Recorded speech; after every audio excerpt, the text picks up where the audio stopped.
Of all the sounds I expected to hear on my wedding day, the most deafening was the silence. It was a thick, heavy quiet that settled in the small vestibule of the old stone church, a silence that seemed to press in on me, making the crisp white satin of my dress feel less like a gown and more like a suit of armor. I could hear the faint, expectant murmur of our guests on the other side of the heavy oak doors, the gentle swell of the organist's prelude.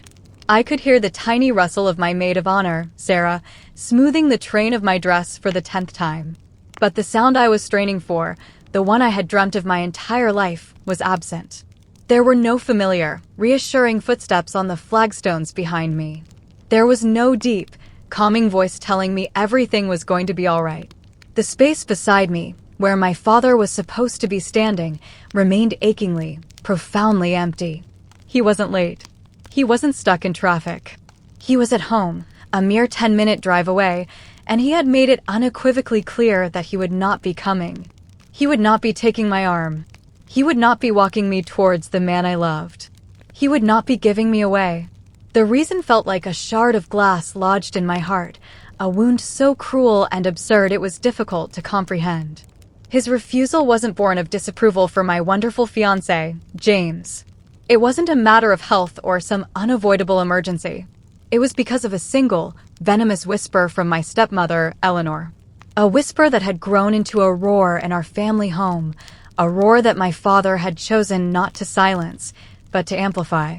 Hours before I was due to leave for the church, in a phone call that had shattered the last vestiges of my hope, my father had repeated her words to me, his own voice hollow and distant.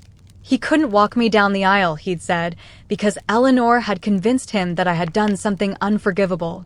She said I was a thief. She said that my entire happiness, this wedding, this marriage, was a stolen treasure. And the person I had supposedly stolen it from was her daughter, my stepsister, Amelia. Eleanor's exact words, relayed through my father's defeated tone, still echoed in my mind, a toxic refrain. You are walking down that aisle to marry the man your sister loves. You have stolen her future, Clara, and your father will not be a party to it.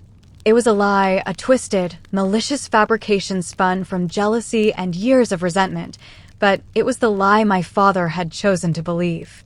And so I stood at the threshold of my new life, on the precipice of my greatest joy, utterly and completely alone. The ache in my chest was a physical thing, a deep, resonant sorrow for the father I had lost long before this final, cruel abandonment. To understand the cavernous emptiness beside me at the church door, you have to understand the ghosts that filled our home long before my wedding day. My life didn't begin with sadness. For the first 8 years, it was a watercolor painting of warmth and light. I remember my mother, truly remember her, not just in photographs, but in sensory flashes that still feel real. I remember the scent of lavender and soil that clung to her hands after an afternoon in her beloved garden. I remember the sound of her laughter, a light, musical thing that could make the sun feel brighter.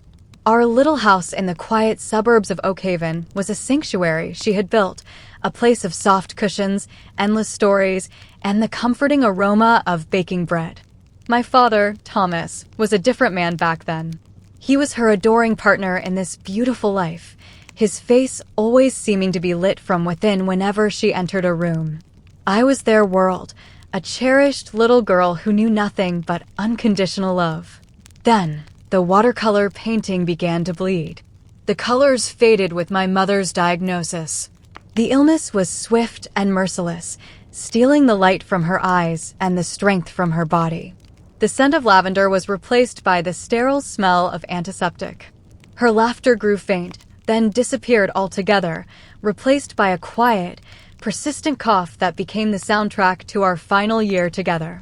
My father's inner light went out.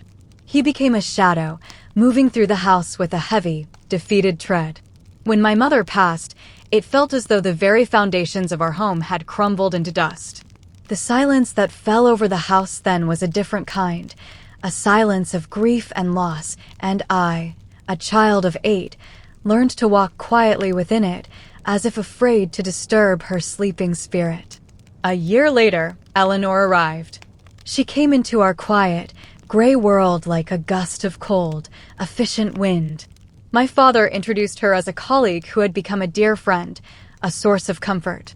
At first, I was just grateful for another adult presence in the house, for meals that appeared on the table at regular times, for a routine that had been lost in the fog of grief. Eleanor brought order. She cleaned and organized, replacing my mother's soft, worn things with new, polished, impersonal objects. She was never overtly unkind to me, not in the beginning. She spoke in a calm, measured tone, but her eyes never seemed to warm when they looked at me. I was simply a part of the house she now managed, another piece of my father's past that needed to be properly organized and kept in its place. With Eleanor came her daughter, Amelia, who was a year younger than me. Where I was quiet and introverted, still shrouded in the remnants of my grief, Amelia was bright, loud, and utterly confident. She was the center of Eleanor's universe, and it quickly became apparent that she was expected to be the center of our new, blended family's universe as well. My father, desperate for a return to some semblance of normalcy and clearly captivated by Eleanor's take-charge nature, seemed all too willing to go along with it. The dynamic was established early and subtly. If Amelia achieved a good grade in school, it was a cause for a celebratory dinner. If I did, it was met with a polite, "That's nice, Clara." If Amelia wanted the last piece of cake, it was given to her with a smile. I learned to stop asking. I remember one Christmas vividly. I had whispered to my father weeks before that I would love a silver locket, like the one my mother used to wear. On Christmas morning, there were 2 identical boxes under the tree. Amelia, as always, opened hers first. Inside was a beautiful, new, shiny silver locket. My heart soared, thinking mine would be the same. When I opened my box, the locket inside was old, the silver tarnished. Eleanor smiled sweetly and said, "We thought you could have your mother's, Clara. It's more sentimental, don't you think?" She had taken my mother's locket from its velvet box in my father's drawer and regifted it to me, while giving her own daughter the new one I had dreamt of. My father just nodded in agreement, seeing it as a sensible, thoughtful gesture. But I, a grieving child, saw it for what it was, a message. The new and shiny belonged to Amelia. I was the keeper of the old, the past, the things to be put away. This pattern continued for years. Amelia was the sun, I was the moon, visible only in her shadow. I retreated further into myself, into books and my studies. I tried not to need my father's attention, because seeking it often led to a quiet, polite redirection towards Amelia's latest drama or achievement. He loved me, I believe, in his own way. But his grief had made him weak, and Eleanor's constant, quiet influence had reshaped his world. Protecting his new peace, which meant keeping Eleanor and Amelia happy, became his primary objective. My needs, my feelings, became secondary. James moved to Oak Haven when we were in high school. His family bought the house at the end of our street. He was quiet, like me, with a quick wit and a kind smile that reached his eyes. We bonded over a shared love for classic literature and long walks in the woods behind our neighborhood. He saw me, really saw me, in a way no one in my house had for a very long time. He didn't see the quiet, overlooked stepsister. He saw Clara. Amelia, of course, noticed him immediately. To her, he was the handsome new boy, another prize to be acquired. She declared her crush on him loudly and frequently. She'd monopolize him at social gatherings, laughing too loudly at his jokes, touching his arm with a practiced familiarity. "James and I are going to be a couple, you'll see," she'd announce at the dinner table. Eleanor would smile indulgently. "He'd be lucky to have you, darling." But Amelia's interest was a performance. She knew nothing of the books James loved, or the dreams he had of becoming an architect. Her conversations with him were a series of monologues about herself. My time with James was different. We talked for hours, sharing secrets and fears. He knew about my mother. He understood the quiet sadness that still lingered in me. Our friendship deepened slowly, naturally, into something more. It was a gentle, unfolding love story, built on a foundation of genuine connection. The day he told me he loved me, we were sitting by the old duck pond. The autumn leaves a carpet of gold around us. It felt like the sun was finally breaking through the clouds that had hung over me for a decade. But when we decided to tell our families, I felt a knot of dread in my stomach. I knew how it would be perceived. And I was right. When James and I announced we were officially a couple, Amelia's face crumpled. She threw her napkin down and ran from the room, wailing. Eleanor shot me a look of pure venom before rushing after her daughter. My father just sighed, rubbing his temples. "Oh, Clara," he said, his voice full of weary disappointment. "You knew how she felt about him. It wasn't a question. It was an accusation." And in that moment, the narrative was set. I hadn't fallen in love. I had committed an act of betrayal. I had stolen the one thing Amelia had decided she wanted most. The years leading up to our engagement were a masterclass in quiet hostility. On the surface, Eleanor was perfectly civil. She would ask about James, smile when he came to the house, and play the part of the gracious host. But underneath, there was a relentless campaign to paint me as the villain. She would make subtle comments at family gatherings, just loud enough for others to hear. Amelia is so resilient. It was so hard for her when Clara and James got together. She was so fond of him, you know. She crafted a story of a heartbroken girl and a calculating stepsister, and she told it so often that it began to feel like the truth, at least within the four walls of our home. My father, caught in the middle and allergic to conflict, simply absorbed it. It was easier to placate Eleanor and a dramatic Amelia than it was to stand up for me and the reality of the situation. James saw it all, and it pained him. He was endlessly patient and supportive, a steady rock in the turbulent sea of my family life. "It's not you, Clara," he would tell me, holding my hands. "It's them. We have us, and that's what matters." And he was right. Our relationship flourished, a beautiful, strong thing growing in spite of the toxic soil it was rooted in. We graduated from university, started our careers, and built a life together, a world that was entirely our own, filled with laughter, respect, and the deep, abiding love that Amelia and Eleanor could never comprehend. When James proposed, it was on the anniversary of our first real conversation by the duck pond. It was perfect, simple, and deeply meaningful. The joy was so immense, it almost eclipsed the familiar dread of having to share the news. We told his family first, and they were ecstatic, welcoming me with open arms and celebratory champagne. Then came the harder task. We went to my father's house for dinner. I wore the beautiful diamond ring, feeling its weight and its promise on my finger. I announced our news with a hopeful heart, praying that this time, for this moment, they could simply be happy for me. For a fleeting second, I saw a flicker of genuine joy in my father's eyes, a ghost of the man who had loved my mother. But it was extinguished as soon as he glanced at Eleanor. Her face was a mask of polite congratulations, but her eyes were cold as ice. Amelia offered a brittle, "Wow, congratulations," before excusing herself, claiming a sudden headache. The rest of the dinner was painfully stilted. The subject of the wedding was studiously avoided. A few weeks later, with wedding plans beginning to take shape, I knew I couldn't put off the conversation any longer. I went to see my father alone. I found him in his study, the room that had always felt like his sanctuary. It smelled of old books and leather, a scent that used to mean safety and comfort to me. He was sitting in his large armchair, staring out the window. I started gently. "Dad," I said, my voice softer than I intended. "We've set a date for the wedding. It's in May." He nodded, not looking at me. I took a deep breath, my heart starting to beat a little faster. It would mean the world to me. It would mean everything if you would walk me down the aisle. The silence that followed stretched for an eternity. He finally turned his head, and the look on his face was one of profound conflict and exhaustion. "Clara," he began, his voice raspy. "I don't know." Just then, the study door opened, and Eleanor walked in. She hadn't knocked. She carried 2 cups of tea, but her presence felt more like an intrusion than a comfort.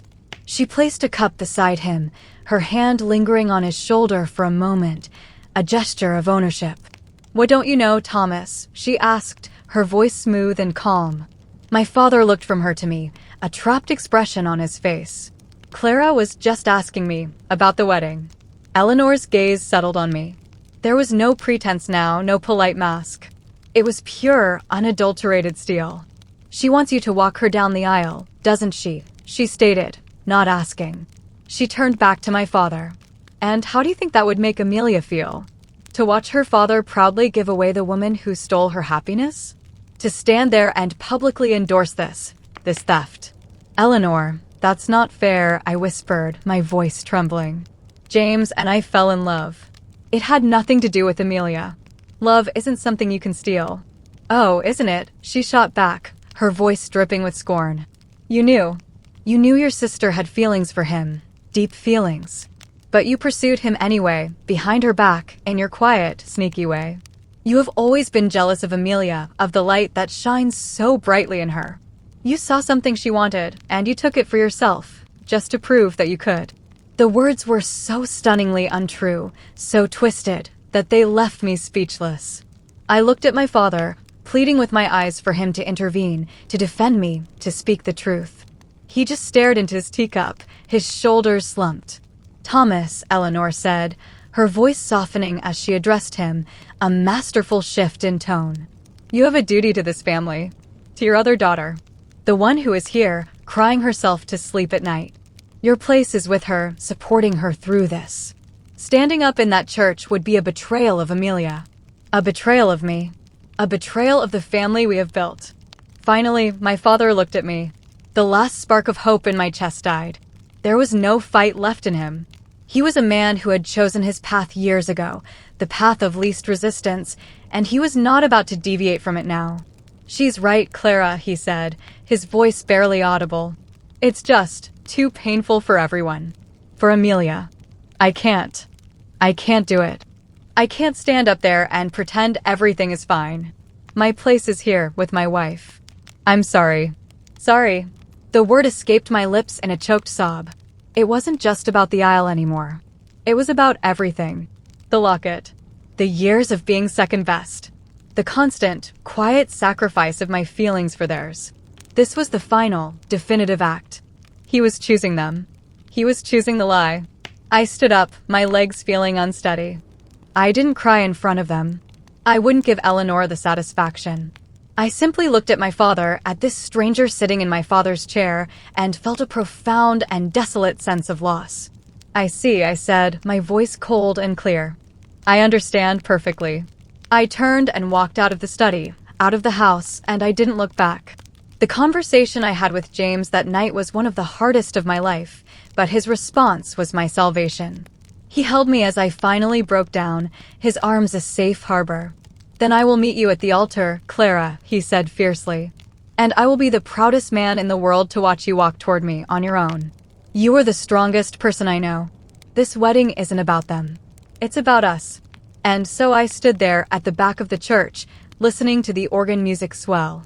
Sarah, my loyal friend, squeezed my hand. You can do this, she whispered.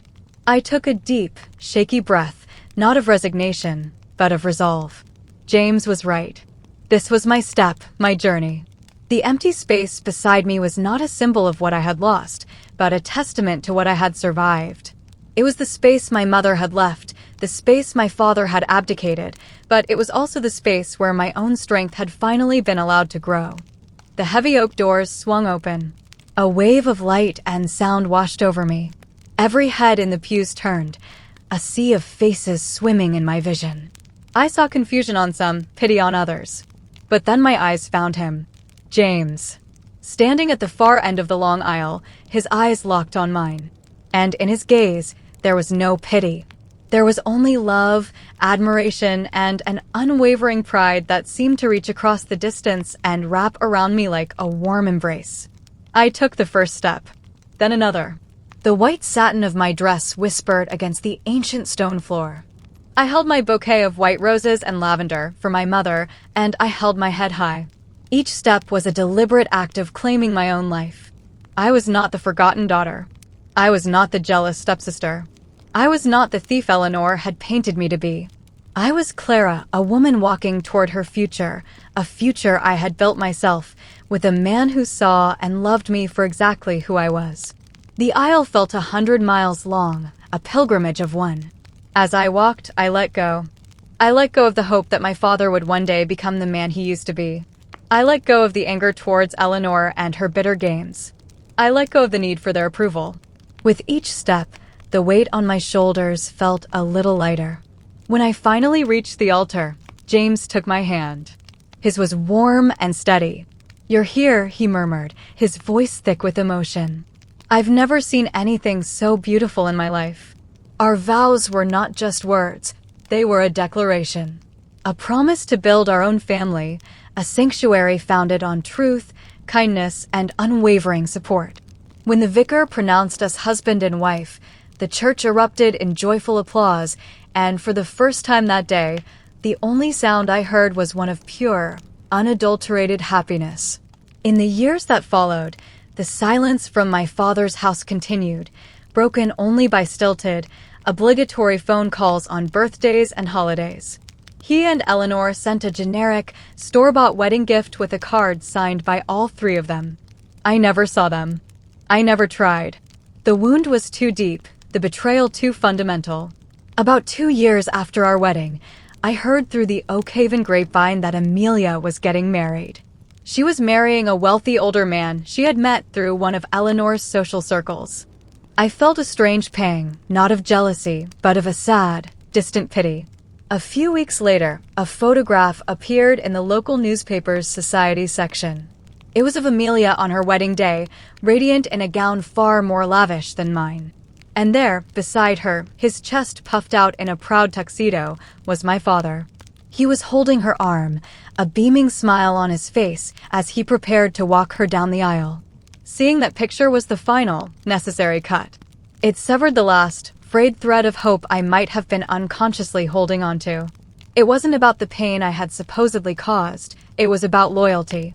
And his loyalty was, and always would be, with them. James and I built a beautiful life. We bought a small house with a big garden, and I filled it with lavender and roses, just like my mother had. We had 2 children, a boy and a girl, and our home was everything mine had not been, loud, messy, and filled with unconditional love and laughter.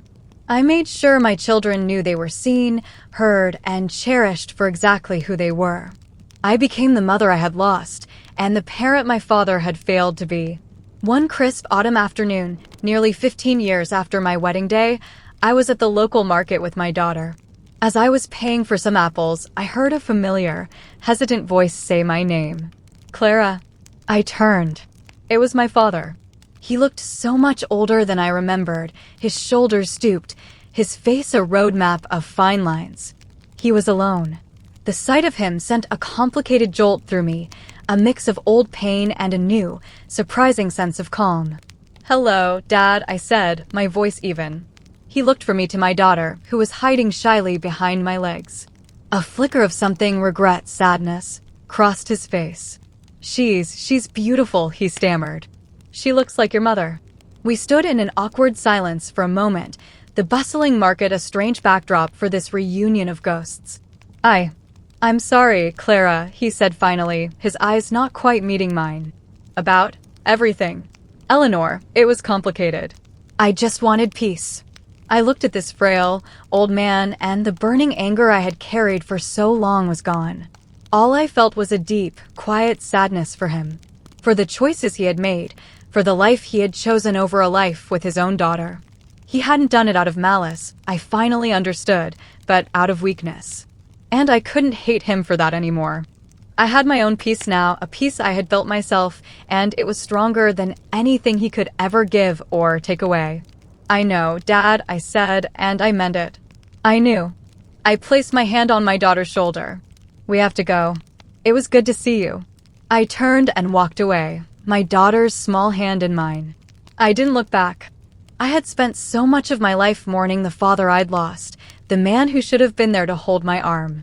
But walking away from him that day in the market, I realized the truth. The empty aisle on my wedding day hadn't been a tragedy. It was a beginning.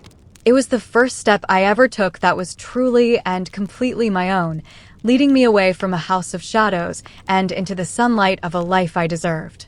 The space beside me was empty that day, but my life, the one I built for myself, has been full ever since.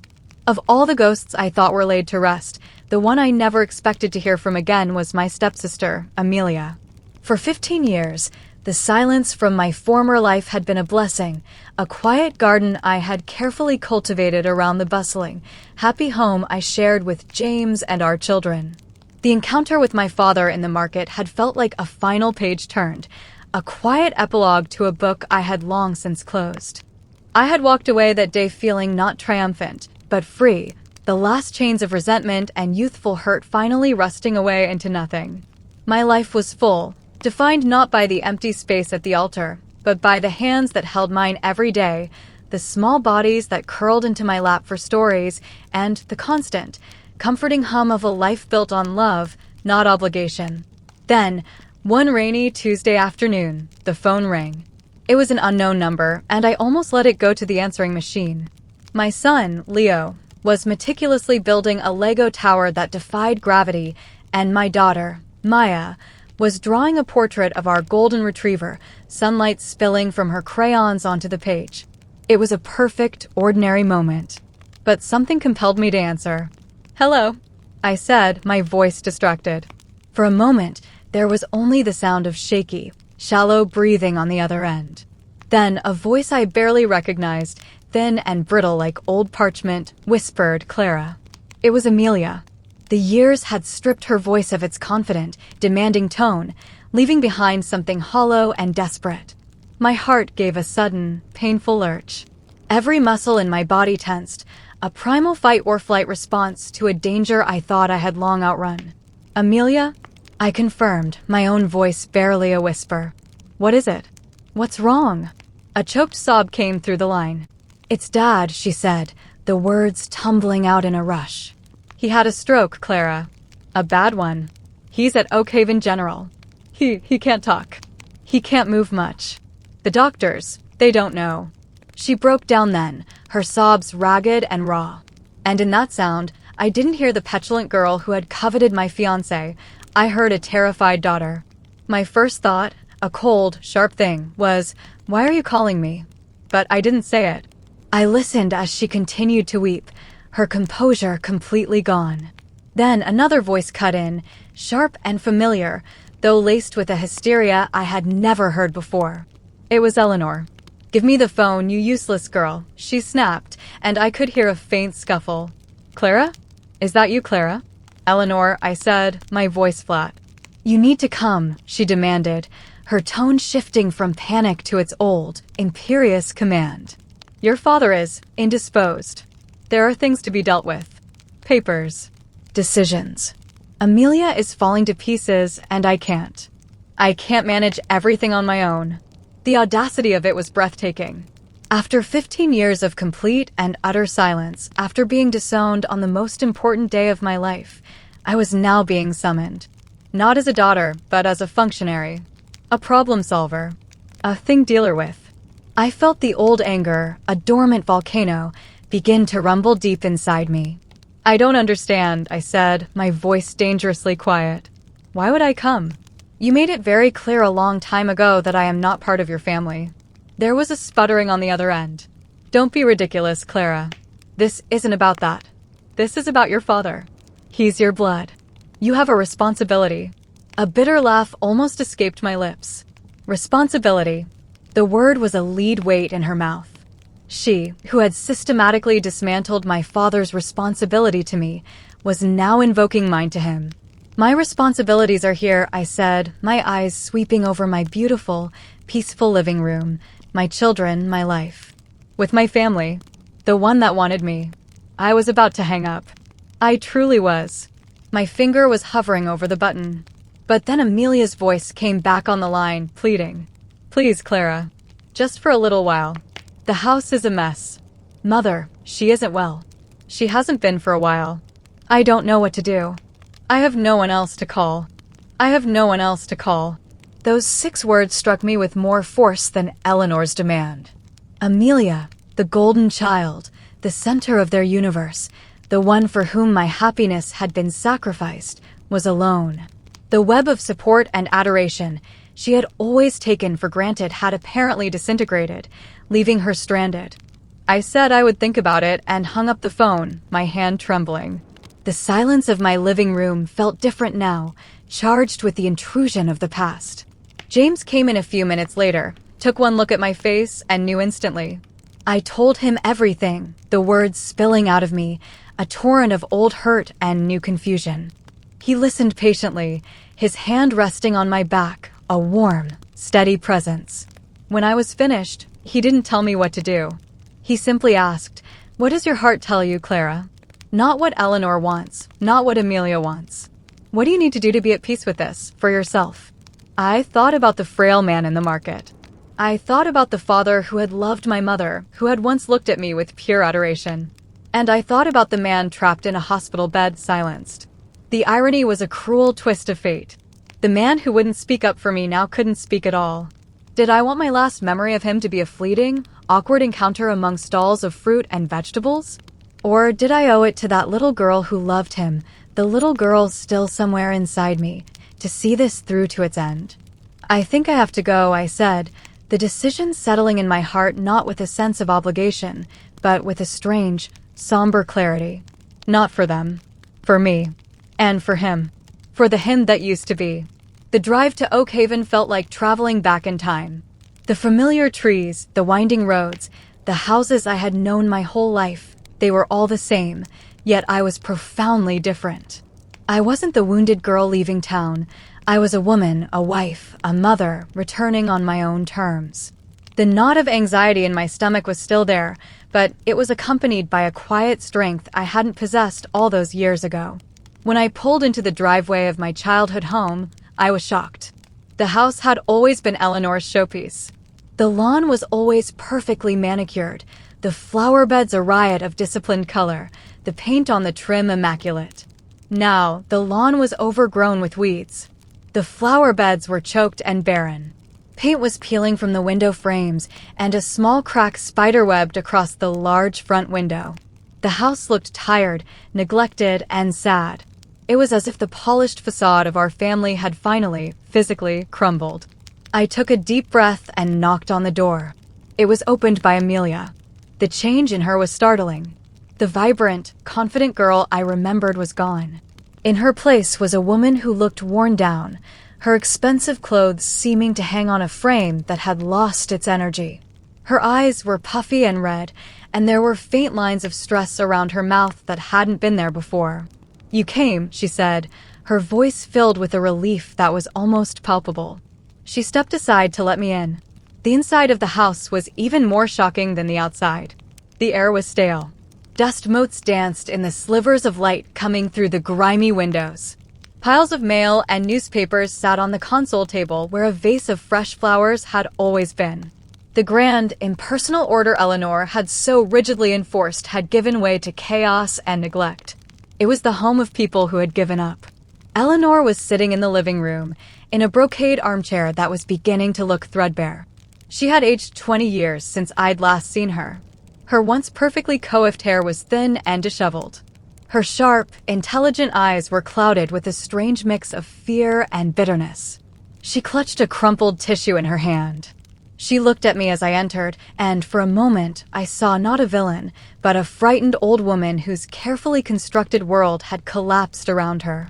"So you decided to show up," she said, her voice attempting its old authority, but cracking under the strain. "It's about time." "I came to see my father," I replied coolly, refusing to be drawn into her drama. "How is he?" "How do you think he is?" she snapped.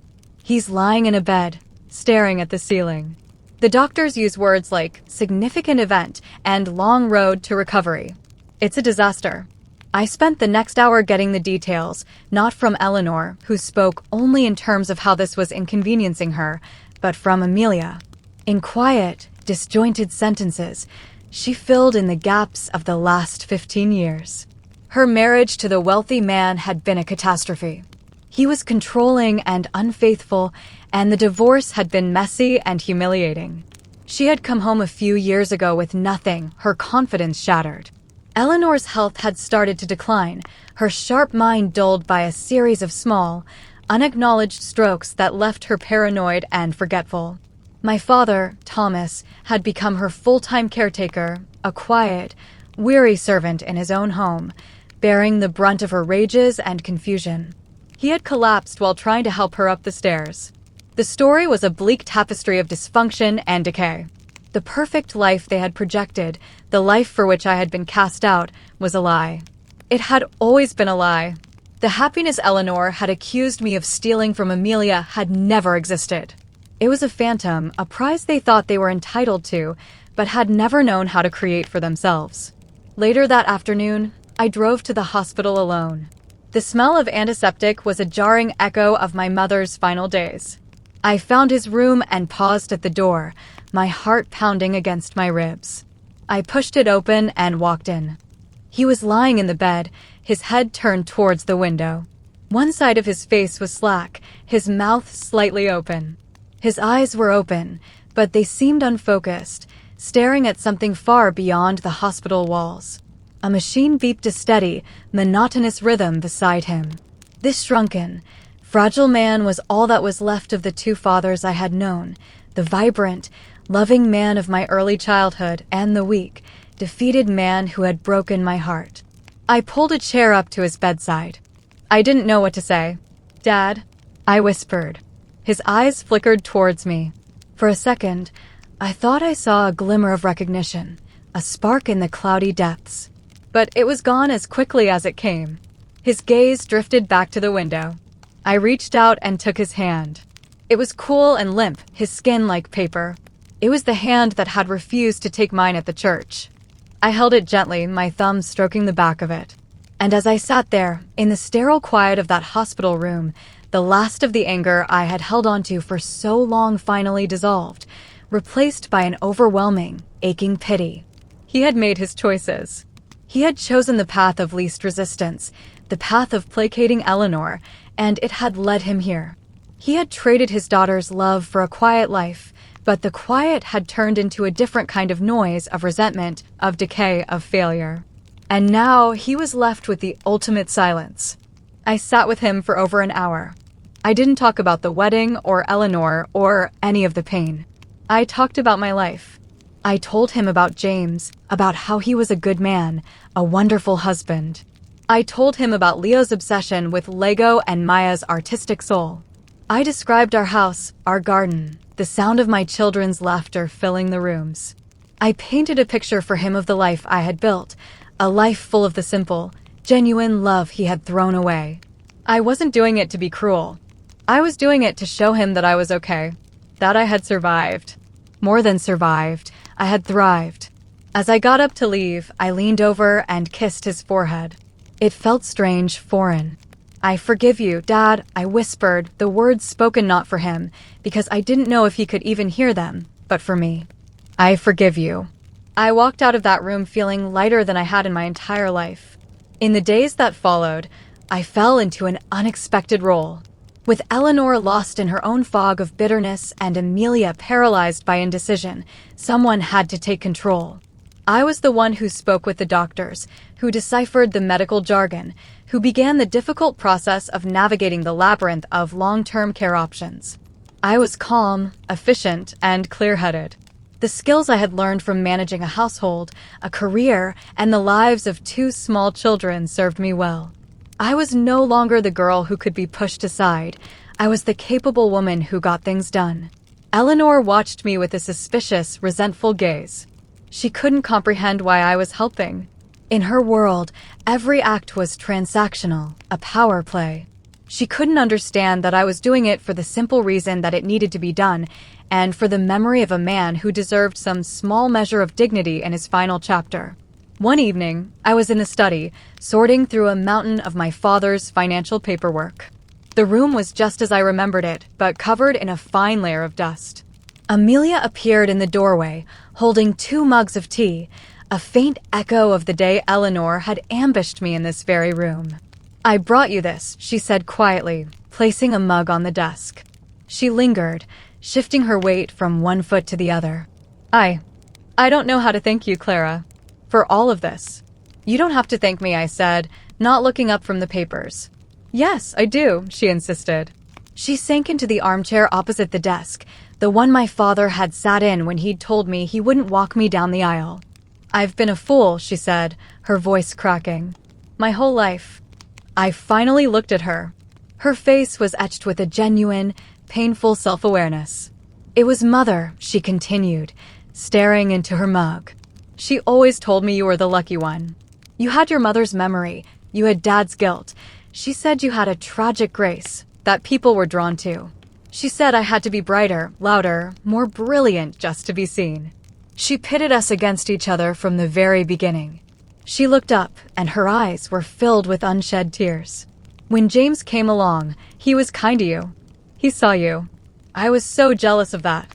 Mother told me he was meant for me, that I deserved him. She said you were trying to take him to hurt me. I believed her. I wanted to believe her. It was easier than admitting that he just liked you more. A sad silence fell between us.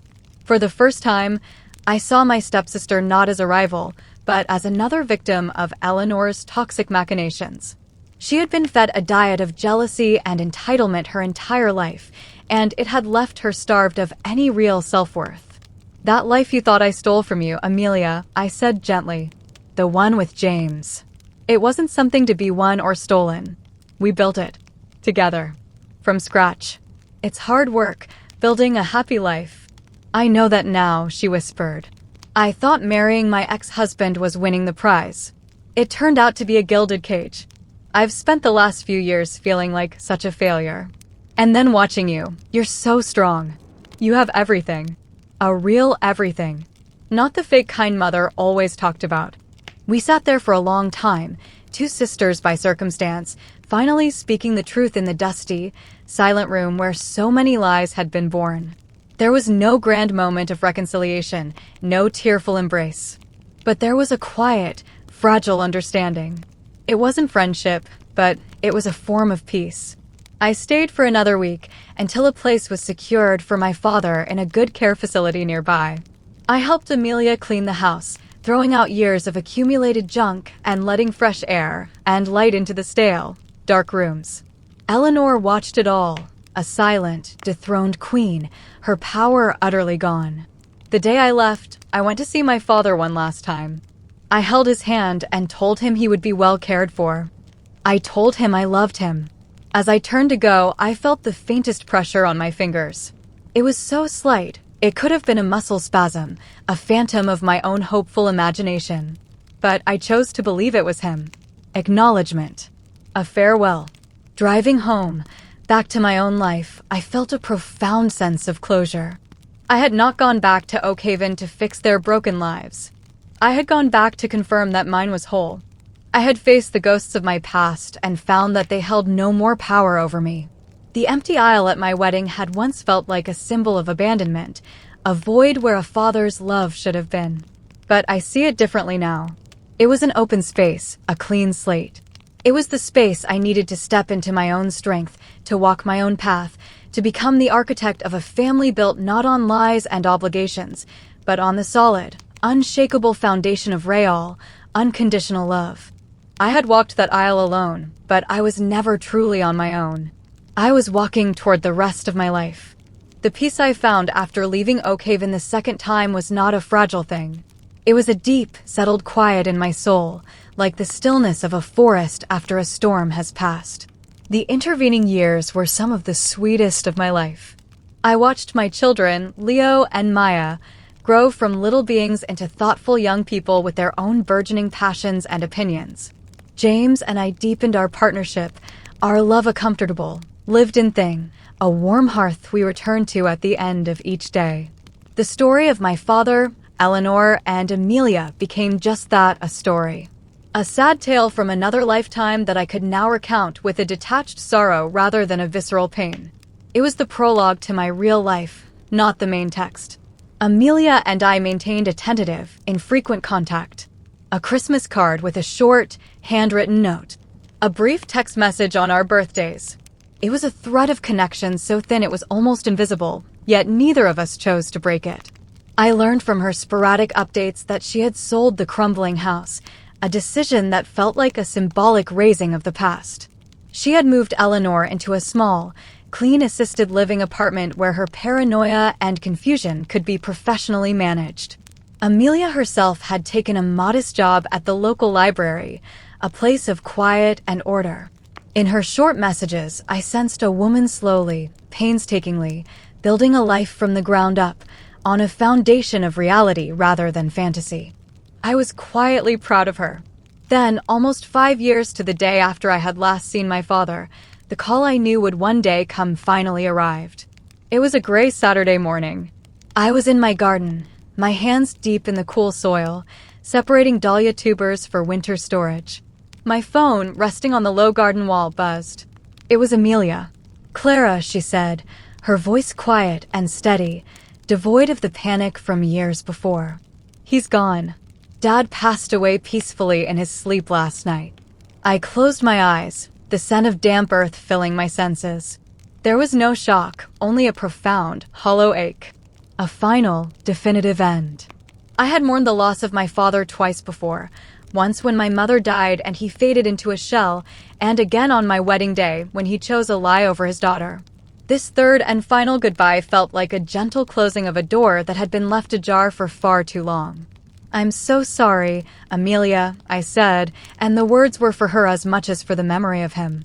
"The funeral is on Thursday," she continued, her voice clinical, as if sticking to the facts was the only thing holding her together. "I know it's a lot to ask, but I'd like it if you were there. I think he would have wanted you there." This time, there was no hesitation, no internal debate. James and I had discussed this eventuality long ago. "Of course," I said. "We'll be there." The funeral was a small affair, held in the same old stone church where I had been married. The pews that had been packed with our wedding guests were now sparsely dotted with a few of my father's old colleagues and a handful of distant relatives. The air was thick with the scent of lilies, and the quiet grief of a life concluded. I sat with James in a pew near the back, a silent observer. Amelia sat in the front row. She was composed, her sorrow visible but contained. Beside her, in a wheelchair, was Eleanor. She was a tiny, shrunken woman, her gaze vacant, her hands fidgeting with the blanket on her lap. She looked around the church with a bewildered expression, as if she wasn't quite sure why she was there. At one point, her eyes swept past me without a flicker of recognition. The formidable queen who had ruled our family with an iron fist was gone, leaving behind only this frail, confused ghost. The sight didn't bring me any satisfaction, only a deep and weary sadness for a life consumed by its own bitterness. As the vicar spoke of Thomas's life, he focused on the early years, his career, his community service, his marriage to my mother. The decades with Eleanor and Amelia were a glossed-over chapter. It was as if everyone had tacitly agreed to remember the man he was before his light had gone out. I cried then, quiet tears for the father I had briefly known, the man who smelled of sawdust and Old Spice, who had taught me how to ride a bike and who had called me his little star. After the service, Amelia came over to me. We stood for a moment in an awkward embrace. "Thank you for coming," she whispered into my shoulder. "It means more than you know." "He was my father," I said simply. And in that moment, all the complexities and betrayals fell away, leaving only that one, simple, undeniable truth. A week later, Amelia called again. "The solicitor needs to see us," she said. "To read the will. He said Dad was very specific that you both needed to be there." The thought of a will reading filled me with dread. It felt like one last opportunity for the resentments of the past to rear their ugly heads. I expected nothing. In fact, expecting nothing felt like the safest way to protect my hard-won peace. James, ever my anchor, offered to come with me, but I knew I needed to do this one last thing on my own. It was the final chapter of a book only Amelia and I had read in its entirety. The solicitor's office was a stuffy, wood-paneled room that smelled of old paper and furniture polish. It was just me and Amelia, sitting on stiff leather chairs opposite a large, imposing desk. The solicitor, a kind-faced man in his late 60s, cleared his throat and began. The will was simple. The remainder of my father's modest estate, after all expenses, was to be split evenly between his two daughters, Clara and Amelia. I was stunned. I had expected to be cut out entirely, a final, posthumous reinforcement of Eleanor's narrative. But there was more. "There is one other item," the solicitor said, reaching into a drawer. "Thomas left a sealed envelope in my care over a decade ago. His instructions were very clear that it was to be given to you, Clara, and only to you, upon his death. He slid a thick, yellowed envelope across the desk towards me. My name was written on the front in my father's familiar, slanted handwriting. My hands trembled as I took it. Amelia looked at me, her expression not of jealousy, but of quiet curiosity and encouragement. I waited until I was back in my car to open it. With shaking fingers, I broke the seal. Inside were several folded sheets of paper and a small, heavy object wrapped in velvet. I unwrapped the object first. It was my mother's locket. Not the tarnished one I had been given for Christmas, but a different one I had never seen before. It was a simple, gold heart. I clicked it open. On one side was a tiny, perfect picture of my mother, young and smiling. On the other, an impossibly small photo of me as a baby. My breath caught in my throat. Then I unfolded the letter.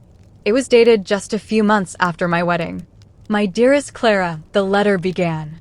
If you are reading this, it means I am gone, and I have run out of time to find the courage to say these things to you in person. For my cowardice, I am more sorry than you will ever know. There are no excuses for the way I failed you, only explanations. When your mother died, the light of my world went out. I was a hollow man, adrift in a sea of grief, and I was afraid. Eleanor was a lifeline. She brought order to the chaos, and I clung to her. I convinced myself that keeping her happy, keeping the peace in the house, was the most important thing. I see now that in seeking peace, I sacrificed my honor. I know you did not steal James from Amelia. I always knew. I saw the way you looked at each other. I saw a real and gentle love, the kind I once shared with your mother. But Amelia was fragile and Eleanor was formidable. I was weak. I chose the easier path, and in doing so, I inflicted a wound on you that I can never heal. The day of your wedding was the greatest regret of my life. I sat in my study and listened to the church bells ring, and I felt a shame so profound it was a physical pain. I should have been there. I should have been the proudest man on earth. I was proud, Clara. In my heart, I was bursting with pride for the wonderful woman you had become, but I was too much of a coward to show it. I cannot undo the past. I cannot give you back that day, but I can give you this. Your mother had 2 lockets. The silver one, which she wore every day, and this gold one, which she saved. She said it was for your wedding day. Eleanor never knew about it.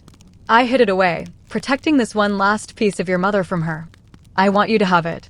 I also want you to know that in every quiet moment, in every memory of your mother, I loved you. I hope, in time, you can find it in your heart to forgive a foolish, weak old man. Your loving father, Thomas. The tears I had held back at the funeral came in a torrent. They were not tears of anger or sadness, but of a deep, cathartic release. It wasn't a perfect apology. It didn't erase 15 years of pain. But it was the truth. It was the voice of the father I had lost, reaching out across the years to finally say the words I had always needed to hear. He had seen me. He had loved me. He was just too broken to show it. When I got home, James was waiting for me. I didn't have to say a word. I just fell into his arms and handed him the letter. He held me as I cried, and then he held me as the crying subsided into a deep, peaceful calm. Later, I showed my daughter, Maya, the locket. Her eyes grew wide as she looked at the tiny picture of the grandmother she had never met, and the even tinier one of her own mother as a baby. She was beautiful, Maya whispered, tracing the outline of the locket with her finger. And you were so little. In that moment, a thread of love stretched across 4 generations, a connection that lies and bitterness had failed to break. A few months later, I received one last piece of correspondence from Oak Haven. It was a simple postcard from a small seaside town I'd never heard of. On the front was a picture of a windswept beach. The back had just a few lines in Amelia's handwriting. I started over. The library transferred me. Eleanor is settled and safe. It's quiet here. I'm finally learning how to just be me. Thank you, Clara, for everything. Amelia. I smiled and placed the postcard on the mantelpiece. Our story was finally, truly over. Everyone had found their own kind of peace. Sometimes, when the house is quiet, I hold my mother's locket in my hand and think about the journey. The image of the empty aisle on my wedding day no longer holds any pain. It has transformed in my memory. It is not a symbol of what I lacked, but the very crucible in which my strength was forged. My father's absence that day was the last, most painful lesson he ever taught me, that you cannot rely on others to validate your worth or to give you your happiness. You must be willing to walk your own aisle, even if you have to walk it alone. He couldn't give me away that day, but in his failure, he gave me something far more precious. He gave me the chance to find myself. And I did. I walked towards the man I loved, yes, but more importantly, I walked towards the woman I was always meant to become. And she, I discovered, was more than enough.